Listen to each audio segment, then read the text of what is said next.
Now we begin our part of discussing the parasha.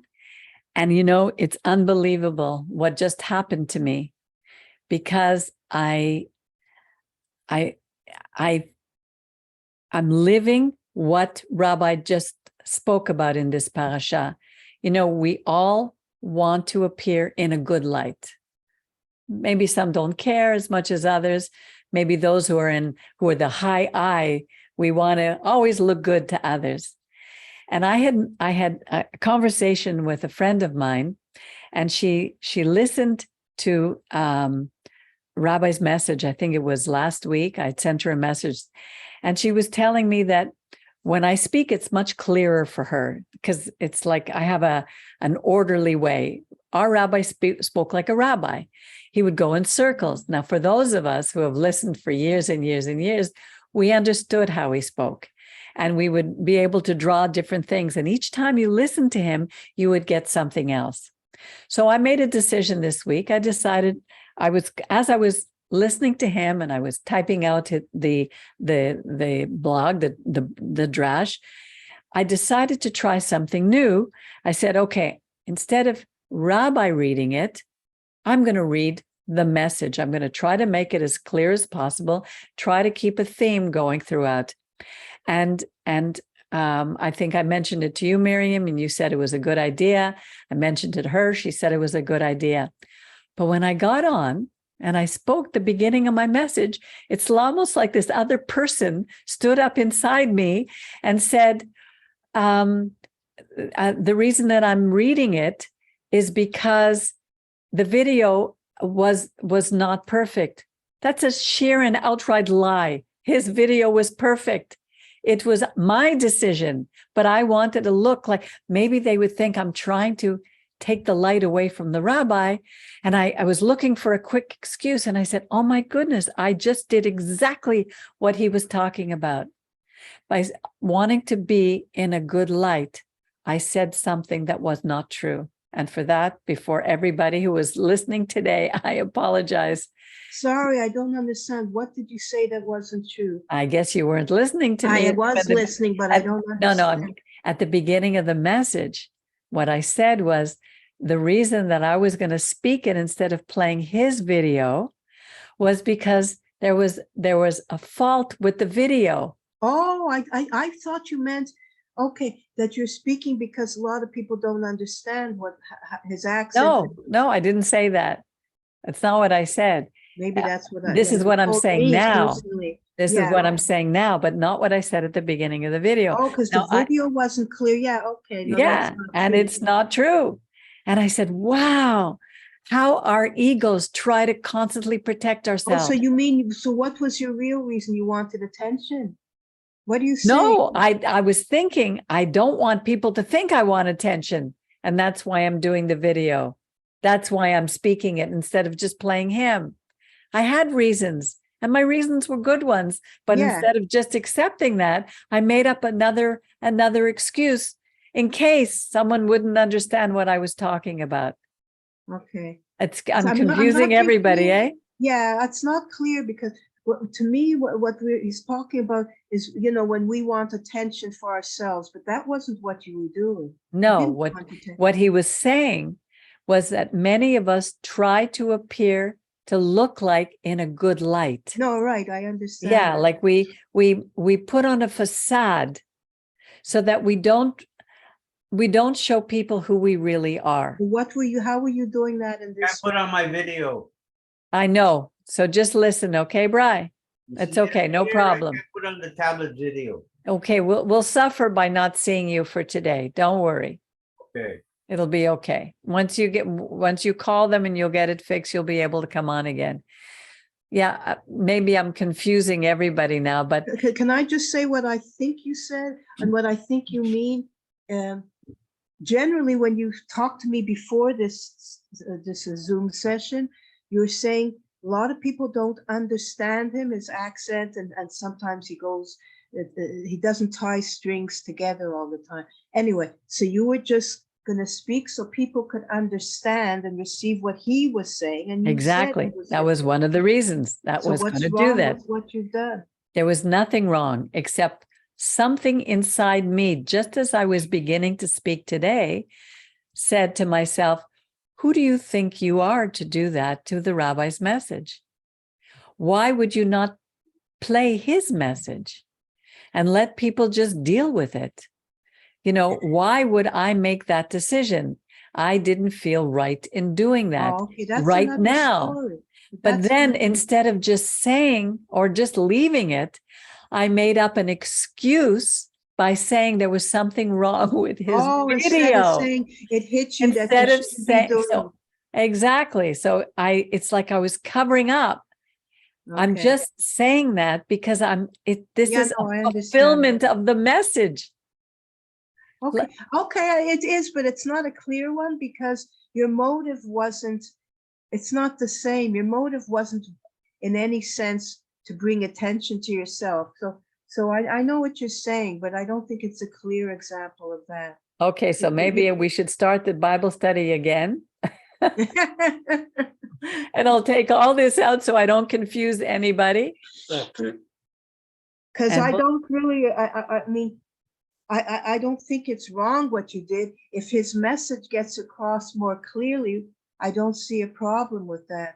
Yeah, but anyway, that's my opinion. That's an opinion. Okay, well, I tried it. I don't know how it worked. I don't know what people thought about it. I mean, people maybe should still see him, and like it's honoring to see him. Exactly. In that sense, I understand that. Yeah, exactly. Because if he doesn't, I mean, we've gotten used to how we used to speak.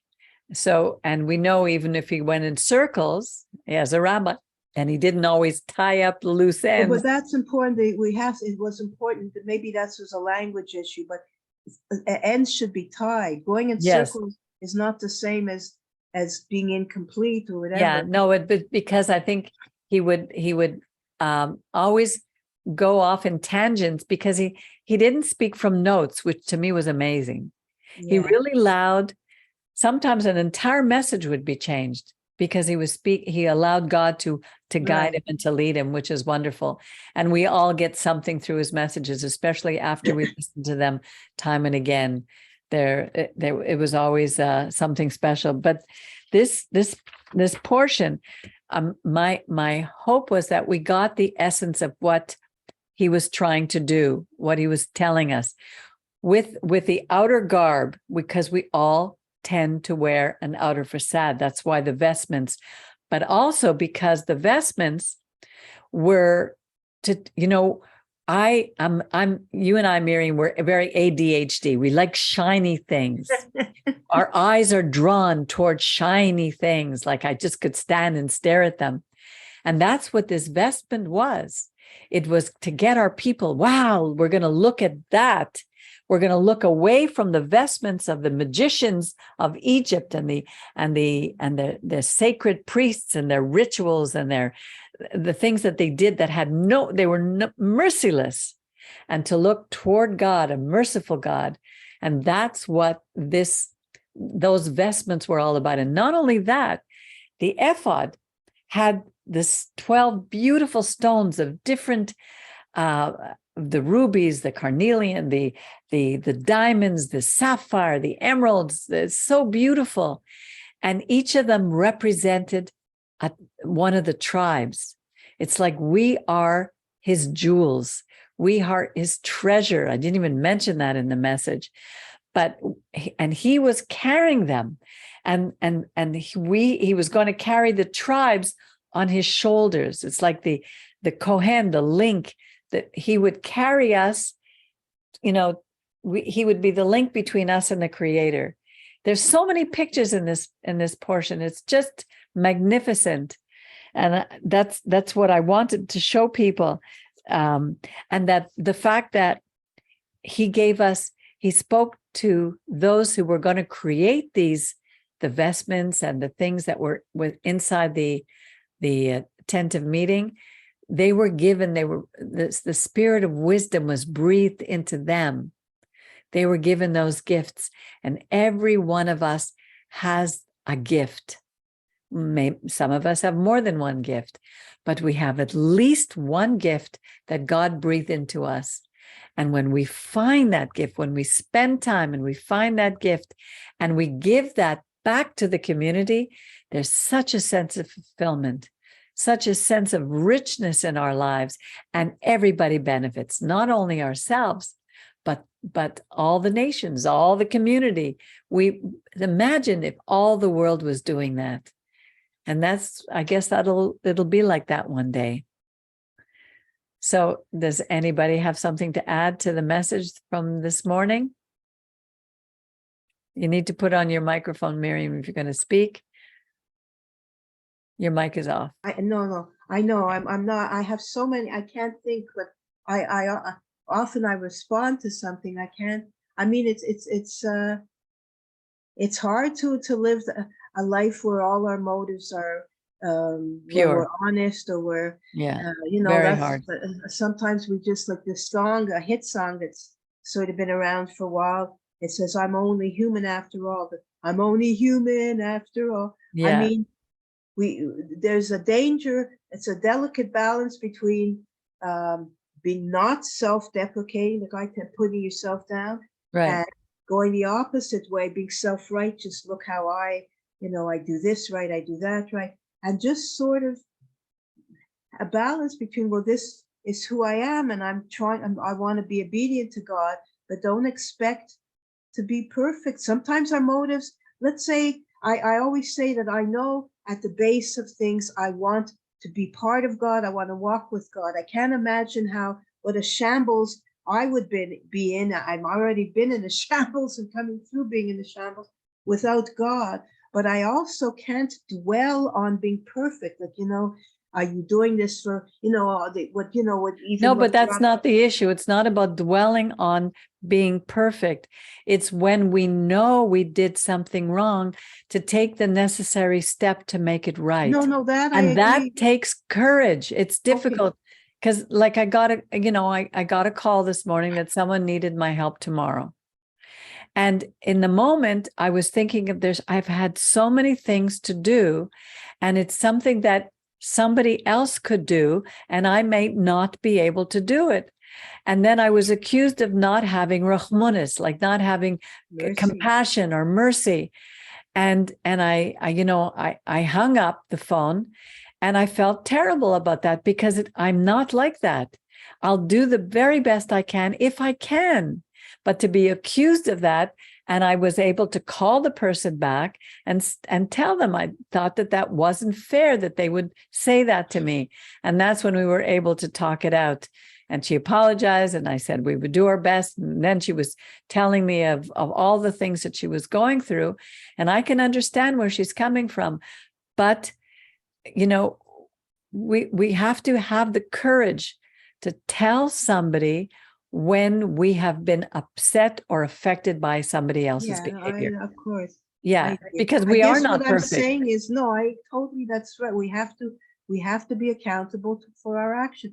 I'm just saying, on one level, most often, not everybody, but to a certain extent, everybody, their motives aren't always 100% perfectly. They will never be. No, but I'm saying when the rabbi says, are you giving just so people will say, look at that person, what they're giving, blah, blah, blah. But maybe sometimes a part of it is that we say, oh, God, forgive me, God, forgive me. But just let it go, because underneath you scratch to the layer, you do want to serve God. I'll talk for myself. I want to serve God, but are my motives always, sometimes I do care what people But think. he's not saying that. What he's always saying is that we should always examine ourselves first. That was the idea of the high priest. Before he could go and represent the people before God, the high priest had to bring an offering. What did that offering mean? The offering meant that he needed to acknowledge that he himself is not perfect, that he sinned. No, right. And that we are to pray that psalm, search me, O God, know my heart. So that it's a constant searching of our hearts. So how do you respond to that when saying, don't go, are you giving just because you want a favor back? We need to search our hearts. Search your hearts. Yeah. But I'm saying, even if part of it is that and you can't control it, part of it is that it's not the real motive of your heart, but part of it might be that you've got to let it go. You've got to acknowledge it to yourself and say, I can't scratch that out of me. It's part of whatever it is inside me, but it's not the motive in my heart is to be obedient and to help others, etc., etc. That's all Exactly. I'm saying. And but on top of that, there is the supernatural element that is at play here. This is not about psychology. It's like yesterday or this week, I was begging God for, because somebody that I know who's very close to me, I've been getting more and more upset with her behavior. So what I did was I was begging God, please help me to see her as you see her. Help me to understand her behavior, and instead of getting upset and judging it, help me to understand. Help me to see her through your eyes. And that person called me the next day, and our conversation was different. Something had shifted. When we ask God for something, it may not happen immediately, but if we're walking with him, a supernatural element will take place that is beyond our understanding. It's not about only a change of our attitude. There's a shift in our our walk, at a spiritual level. Yeah. It's beyond psychology. No, but I'm not limiting. Of course, it's beyond. Exactly. So all this takes, because we're body, mind, soul, and spirit. We're holistic, and we have to work at all levels together. Right, of course. And what he's showing us in these parasha is that sometimes we get caught in the mysticism of, oh, look at the ephod, and look at, he's wearing a turban, and look at the jewels, and look at the esoteric. Yes, that's important. Yes, that plays a part. But they're also very practical applications for our life. If we get so esoteric, we forget the practical. If we get too practical, we forget the esoteric, the mystical of God working in our lives. So it's all together. You may Sorry, move away from the camera, but I still hear the Oh, snort. you heard the honk. Okay. It's okay. We all snort. My allergies are really bad today. I don't know why. Well, why don't you take a pill? I can't find them. Oh, No, really, I was looking Okay. everywhere for an antihistamine. I'll have to buy some. okay, yeah, we'll have to get some more. I just got some yesterday. Saraí, me disculpa que no puede entender todo que no decimos. No te preocupes, no problems. No problem, but you look wonderful. Your hair is beautiful. Saraí, lo mismo que ella dijo está En la enseñanza que me envió, sí. lo que ella dijo sí está ahí, es lo mismo. Y Sí. dice que tú estás muy bonita, que tu Ay, cabello y estás muy bonita y estamos contentos de verte. ya los extrañé mucho. Y ahorita Oh, qué que no bella. tuve clases, pues aquí estoy. Alejandro, do you have anything to add to what I am saying? Did you understand what? ¿Lo puedes oír? No, it's good. Thank Very you. nice your editation, your editing about the message. When you send us and I read yesterday, Yes. I saw that you were putting the video, and we are going to watch the video, but I don't understand that you was speaking today, but it's okay. No, Yes. I have no problem with that. Okay, good. I want to share something. I remember that the last year I spoke about this parasha, and I gave the drash, and I spoke about the effort, the pectoral of the Kohen, and that there is a teaching in the stones that each stone was placed in the one place that God gave to Moses to put the stones. There is one place that teaches about the humility, because humility is to know the place that we are in the world, Right. on everywhere. So because sometimes we think that humility is not to have self-esteem, but Self-esteem, it's nothing with exactly. that. It's to know our place. Right.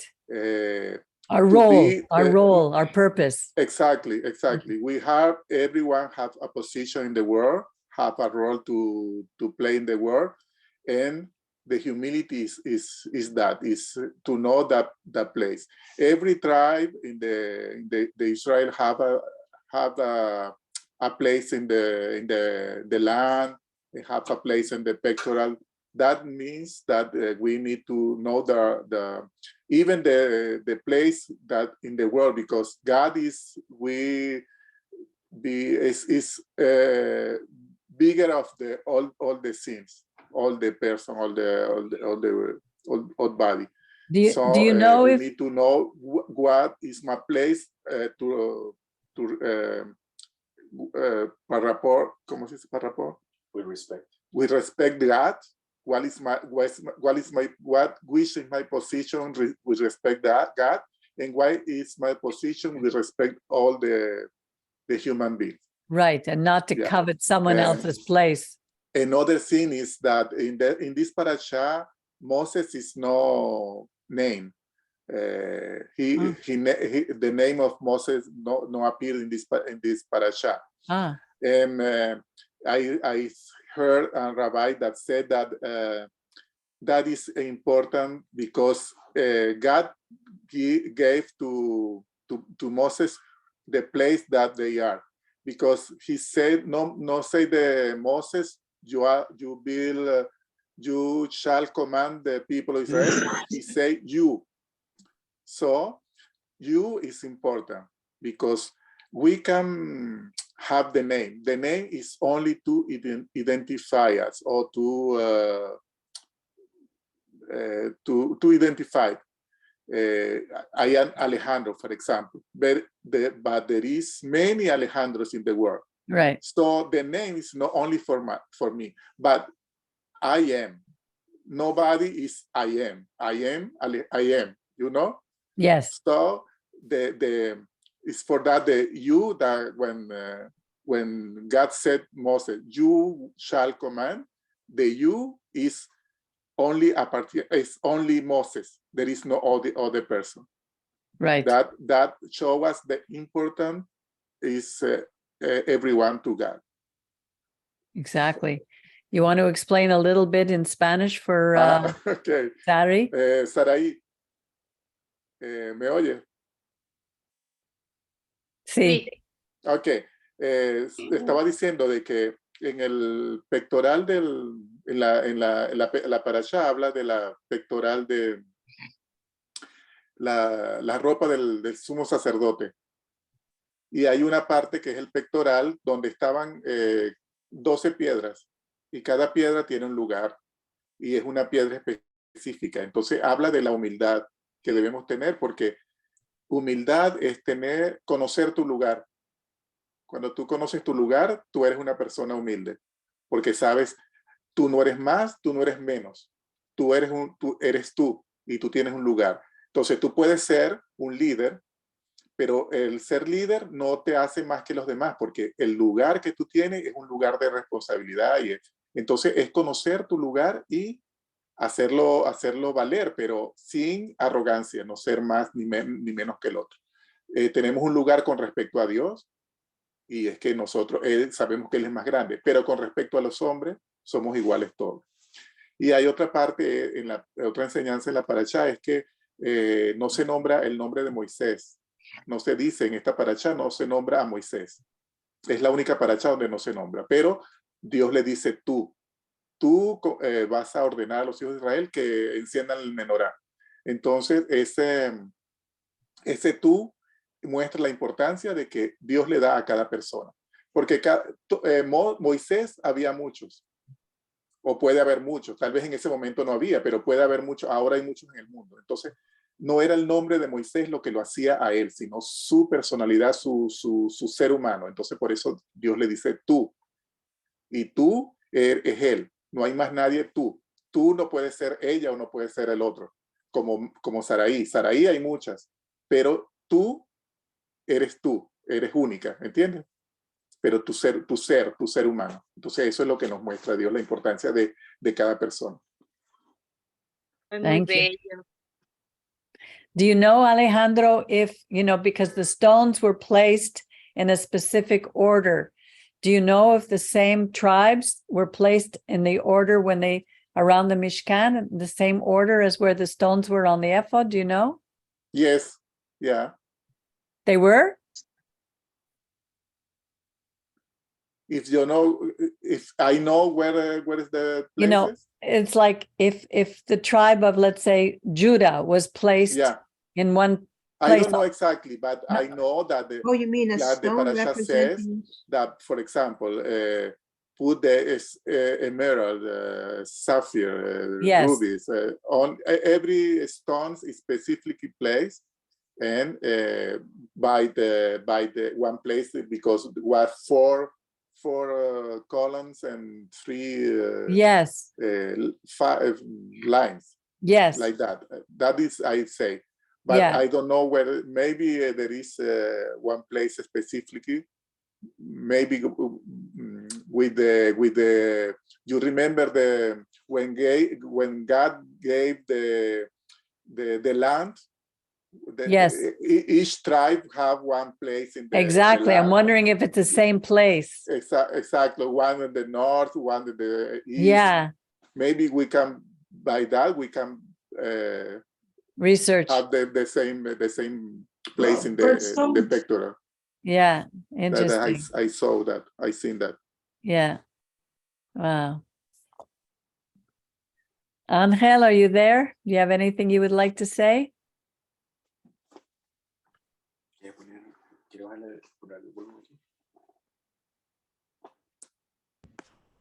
Yes, I'm here. Do you have anything you want to? Woo! What happened? Yeah, well, Karen just says that she's asking to pray for her neck. It's hurting a lot. Okay. She has been with pain in What- her What happened? 3 days. Yes, I think she probably pulled a Pulled a muscle. muscle. Oh boy. She's been like really like Wow. tired and hurting. That's awful. Yeah. And we'll definitely pray that God will heal her quickly. Yeah. Well, it was a good message, I believe. And there's some points that that wanted to talk, but there's so many things to point, but I guess the most important thing is to focus on what unite us. Yes. It's not about looks that is gonna unite us. It's about love. Yes. If we understand that God is love and that we can love, if that means that we can, some sort. I know that's gonna sound a little bit crazy, but if God is love and we can love, so what does this make us? If you think about it, It makes us made in his image. if we think without a mentality of idols, if you remove that from your head, and we know that everything that people put in front, everything that is physical, they use physicality to give importance, to make it, because when you give importance to something physical, you are giving some meaning, and this is an aspect of a spirit of a living thing. That, but in case of these statues and all idols and gods that they are not, this stuff is not, it doesn't have nothing living in it. It's just the perception of what we have given it, to this. But coming back to what I'm saying, if we focus more on love, which is real, and that is what makes us closer to each other, and we stop arguing, and we stop comparing our physical look, how you look, or and it is true that when we see that it's true that God used some physical things, to teach us, but it's all just to point as a sign, to guide us and to make us understand things, not to make them all important. Oh, it's because the effort had 12, but one was that it was at 14 degrees, and then the other one was like a shape. And you can go and you can get lost in details, and you can make stories, you can write books, and but if you miss the entire purpose, okay? And then what we see is that the purpose of that, it was to represent the tribes, right? Because you couldn't bring the entire community into the altar, to offer the sacrifice for the entire Israel. You cannot bring everyone in there. So they as a representative, they put that before that they will carry, and as a to represent that. So we need to be careful what we think. Sometimes we think our own ideas, and we have the tendency to make our own things, and we starting to little by little get off of the track, and God, okay, if God, it's more complicated than we think, in the sense of he knows much more of everything. He created everything, he must know better than us, right? So when he gives us something, do you think that a God doesn't know how limited we are?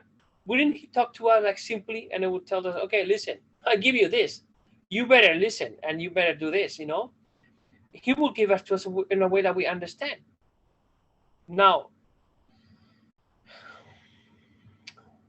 sometimes I believe that we don't like to hear what God truly believes about things, because we already have our own ideas, and we create our own ideas, and we create our own thoughts, and no, this has to be like this, but it is not. It is not. It is not. It has to be simple, and it has to. You feel it and you know it, because it has like a special thing that it resonates within you. The Creator that is in you, in all of us, is telling you this is right. This is true. It's not when you listen to someone, and it doesn't come from the heart. It doesn't come from within. It doesn't have essence. It's not life. It's not. You cannot. Understand it.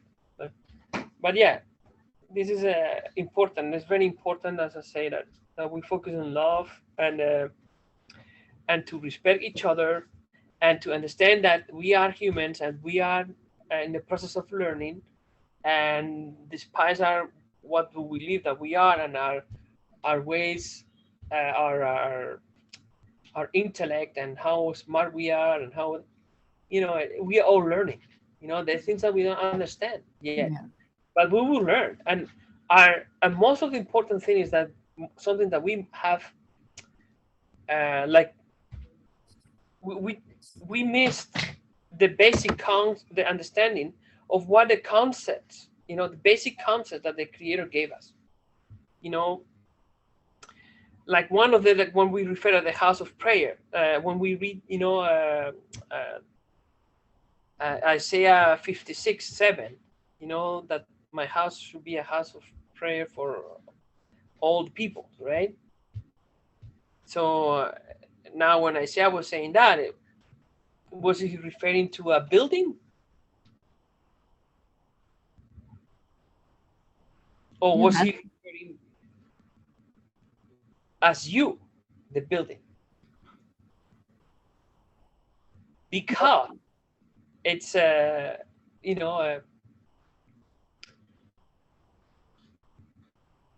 if we understand the house of prayer is when you look at you as a temple, the idea that came after later with Christianity, or with Yeshua speaking, about the, so the point is that we need to understand the basics that God gave us, understanding. And for that, we need to, that way we can simply, see the things, that God Thank does. you. Thank you. Thank you, Angel. Etid, you're back. How are you? Yes, I'm, Is yes, everything I'm fine. okay? I was worried. I didn't know what happened to you. Mon fils avait un examen de karaté ce matin. Okay. Okay. Oui. Si si tu peux me envoyer un petit texte que tu ne seras pas là, then I won't be like a mother who's worried about her children. OK. Désolée. Yeah, because La that's what prochaine fois. that's what happened with Mildred. I couldn't reach her for 2 days and she was in the hospital. So OK. I need to know that all my little ducklings are all in the row. Okay, Who's 438788? I think that's Muriel. Oh, Yeah. bonjour, Muriel. Hi, Muriel. So I guess we'll end here. Atid will send you, you've already heard the message. So because Atid helps me translate it into French, which is wonderful. She does all my editing and Mauricio does the editing in Spanish. We all have a place to play in our community. Every one of us has a role, which is a delight to know that God is using each and every one of us. And I think that's probably why he hasn't destroyed this planet yet, because he says, if there's one righteous person, I won't destroy Sodom and Gomorrah, but he couldn't find one. So, and hopefully that we will do our best to continue to serve our God in the best way we can. So I hope we'll all be there on Monday evening at 7:30 for our Purim party, and that we can participate. Do you know, Angel, if you're going to be there with the kids to be able to read a bit? Yeah, we'll be there, I guess. Good. I made a beautiful presentation. By then, hopefully, Karen, your neck will be all better. And that's the whole story, Morning Glory. So enjoy the rest of the day, and I will get back to you with what's happening for Pesach, and I'm looking forward to Purim. We can wear a mask or put something on our heads. We don't have to put on a whole costume this year. We just have to do it from the neck up to have some fun. All right, everybody. God bless you. Shabbat shalom. Shalom, everybody. Shabbat shalom, everyone. And we'll have a good day. Go play in the snow. Bye. Bye-bye. Bye. Shabbat shalom.